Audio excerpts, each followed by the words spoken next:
my dear colleagues, I'm going to make a presentation on the NAIP 2 documents. This is the outline, the entry points in climate smart agriculture. Secondly, I will give you a synthesis of the document and give you some adaptation and mitigation measures before I conclude. In the introduction, I would say that agriculture, smart agriculture, environment, climate smart agriculture includes 3 components: resilience, transformation, and mitigation.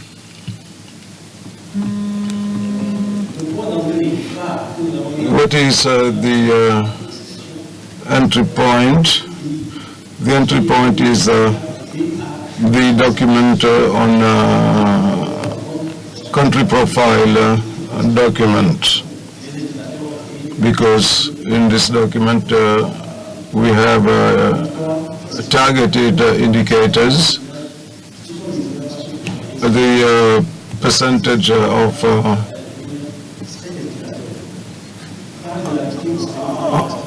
households,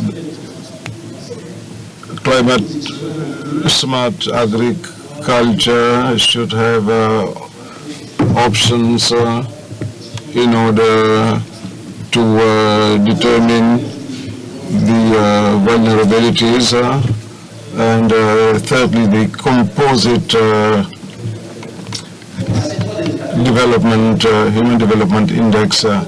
4 other indicators have been added.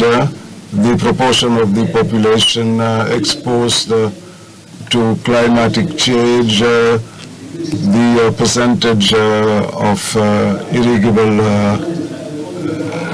land. These are the indicators that should be in the NAIP documents.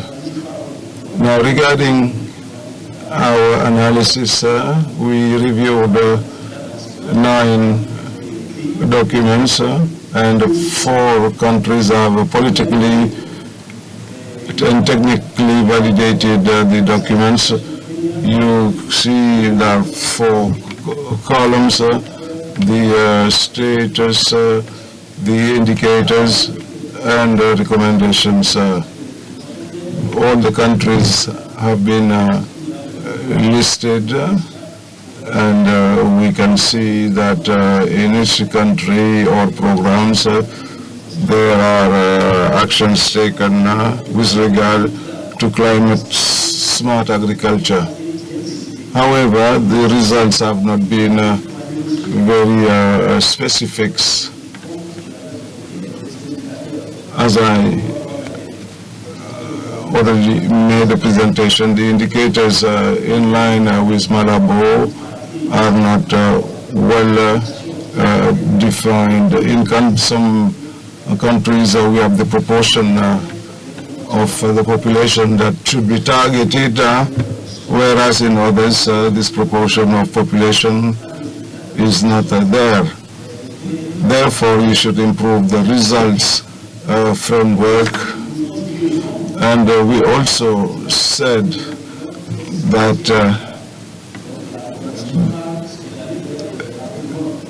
the recommendation is for countries that have already adopted their document should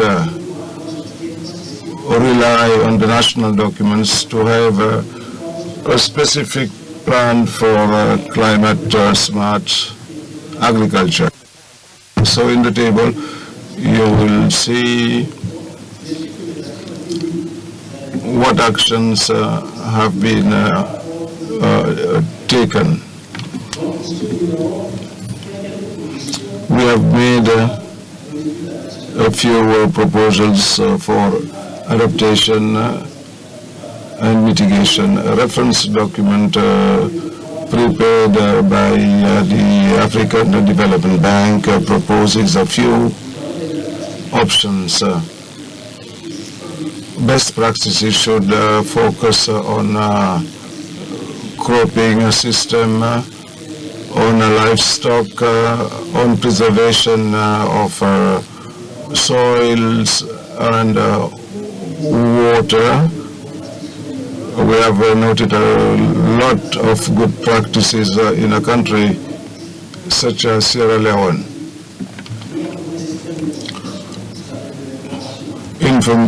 Information is important. Producers should access this information, technologies that are adapted and specific to each area should be developed.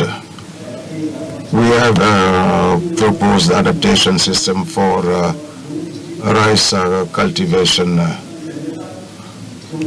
In countries where there is single cropping, there is no way to improve adaptation. There is also need to improve agroforestry and large-scale agriculture is an opportunity in some countries. And here we refer to the reference study of the consultant. There are also technologies that may generate higher yields, and in our documents we can finance through subsidies or loans, high-yielding cropping systems. There is also need to put in place viable technologies for water conservation. However, the cost may be very high for producers. And we recommend that some taxes be exonerated. If we have a clear plan of action that targets actions, we can improve climate-smart agriculture in the countries.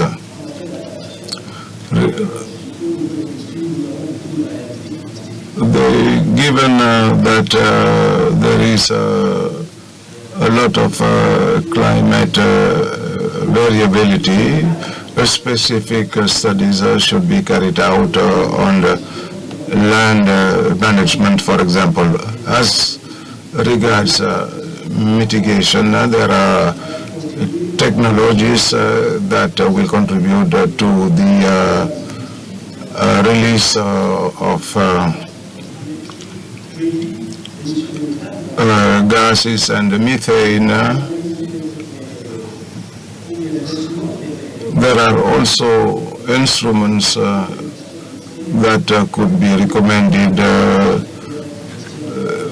management of lands, provision of funds, and we have tried to categorize all these actions in investment categories. Investments to increase physical resilience, investments in irrigation system and water management, investment in economic resilience, risk management, social protection, increase human and social resilience, and to do so we have to tap on all types of knowledge, traditional knowledge especially, regarding mitigation. reforestation programs should be a priority. We have developed a few options, improvement of social infrastructure, good practices, etc. During the last session, we talked about a site that you have on the board, but this question should be asked, what regions should be given priority, identify the regions that are vulnerable. We have developed tools and you just need to ask for them if free. So answering and raising these questions would make it possible for us to develop specific strategies for each region. What are the recommendations? First, there are several entry points. We have the country profiles. We have the national documents, the NAIP, these are sectoral documents, whereas in countries we have developed several adaptation documents. If you cannot take everything on board, please quote the documents prepared at national level.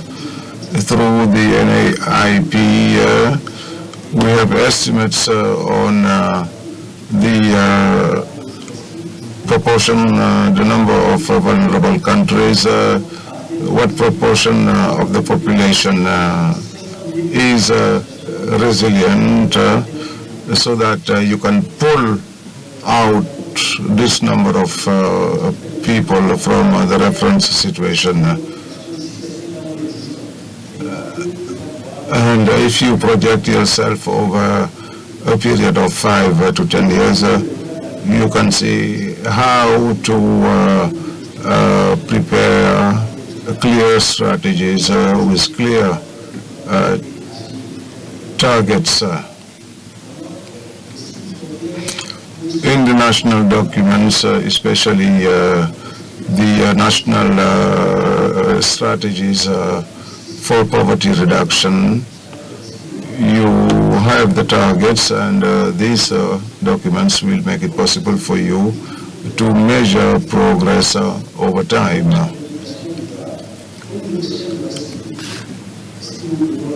If we take the priority